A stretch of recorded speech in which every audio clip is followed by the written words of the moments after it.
வணக்கம் மக்களே. இந்த வீடியோல நம்ம என்ன செய்தி பார்க்க போறோம்னா, நடிகை சம்மந்தா மரணமா, அதிர்ச்சியில் ரசிகர்கள், வைரலாகும் வதந்தி.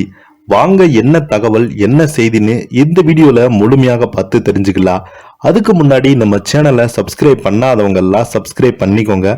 பெல் பட்டன் மூலமிக்கி நம்ம சேனலோட நோட்டிபிகேஷனை எனபிள் பண்ணிக்கோங்க. நாங்க போடுற வீடியோ பார்த்தீங்கன்னா உங்களுக்கு உடனுக்குடனே வந்து சேரும்.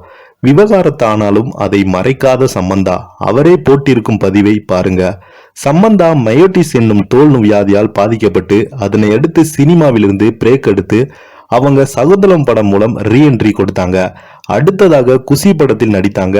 ஆனால் 2 படங்களுமே சரியாக போகல. இதனையடுத்து குட்டி பிரேக் எடுப்பதாக கூறிவிட்டு வாங்கிய அட்வான்ஸ் தொகையை கொடுத்தாங்க.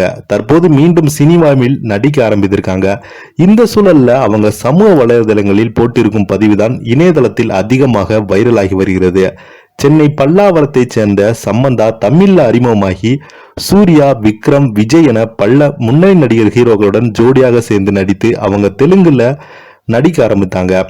விண்ணை தாண்டி வருவாயா படத்தின் தெலுங்கு ரீமேக்கில் நடித்த போது அந்த படத்தில் ஹீரோவாக நடித்த நாக சைத்தன்யாவை காதலித்து சில வருடங்களுக்கு முன்பு காதலித்து அவங்க இருவரு வீட்டார் சமூகத்துடன் திருமணம் செய்து கொண்டாங்க. திருமணத்துக்கு பிறகு சம்மந்தா தொடர்ந்து நடிப்புல தீவிரமாக கவனம் செலுத்தி வந்தாங்க. இந்த நிலையில சுமூகமாய் போய்கொண்டிருந்த அவர்களது திருமண வாழ்க்கை பிரிவில முடிந்தது. இருவருமே பரஸ்பரமாக பேசி முடிவெடுத்து பிரிந்து விட்டாங்க. திருமணத்துக்கு பிறகு சம்மந்தா நடித்ததால் இருவருமே பிரிந்துட்டாங்க என்று தொடர்ந்து கூறப்பட்டது.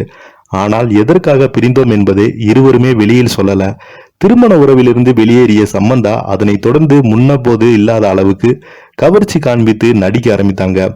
புஷ்பா படத்துல அவங்க ஆடிய ஆட்டம் பலரையும் கவர்ந்தது. தொடர்ந்து பல படங்கள்ல நடிப்பதற்கு அவங்க கமிட்டான சூழல்ல மயோசிஸ் நோய்க்கு அவங்க வந்தது. இதன் காரணமாக பல மாதங்களாக தொடர்ந்து சிகிச்சை எடுத்து வந்தாங்க.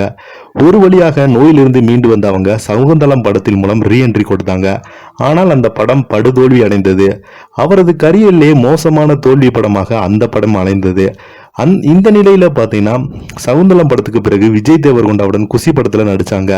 அந்த படமும் போதிய வரவில்லை. இந்த நிலையில சம்மந்தா சமூக வலைதள பக்கத்துல போட்டிருக்கும் பதிவுதான் ட்ரெண்ட் ஆகி வருகிறது. அதாவது நாகசைத்தினாவை பிரிந்தாலும் அவர்கள் திருமண போது அணிந்திருந்த உடையை சம்மந்தா இன்னும் மறக்கவில்லை. அந்த உடையை ரீமாடல் செய்து அணிந்திருக்கும் அவங்க அது குறித்து தனது சமூக வலைதள பக்கத்துல எனக்கு பிடித்த இந்த கவுனை மறு வடிவமைப்பு செய்து பயன்படுத்தினேன். அதனை அழகாக்கிய கிரீஸ் பாஜாக்கு நன்றிகள். பழைய ஆடைகள் ரீமாடல் செய்வது நிலையான வாழ்க்கை முறை உணர்த்தும் வழி என்று நடிகை சம்மந்தா அவங்க அந்த பேட்டியில குறிப்பிட்டிருக்காங்க. அது மட்டும் இல்லாமல் நடிகை சம்மந்தா அவங்க சமீப காலமாக ஒரு நியூஸ் பார்த்தாங்க. அதாவது அவங்க இறந்து போகும்போது ஒரு செய்தியை வெளியிட்டிருந்தாங்க. அது ரொம்பவே எனக்கு மிக வேதனை அளிக்குதுன்னு அந்த பதிவில் நடிகை சம்மந்தா போட்டிருக்கும் தகவல் அதிர்ச்சியை கிளப்பியிருக்கு. இதை பத்தி நீங்க இன்னைக்கு உள்ள கமெண்ட் பாக்ஸ்ல மறக்காம பதிவிடுங்க. நன்றி.